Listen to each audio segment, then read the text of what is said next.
This is a lateral meniscus radial tear, the red zone up to the capsule, also radial flap tear. We are using all inside kind of device as it is very much posterior. We should be very careful not to prick it multiple times and to use uh, proper uh, tension in the repaired strands.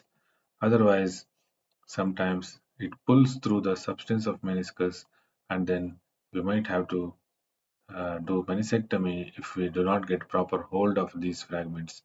Here now you are seeing that we have got a excellent hold, and meniscus, all fragments are put back in its position, and it will go on to heal like a normal meniscus. We have to rehabilitate him uh, slowly and to avoid a full range of movement in initial days. Then this meniscus will become like a normal meniscus, how it was before the tear.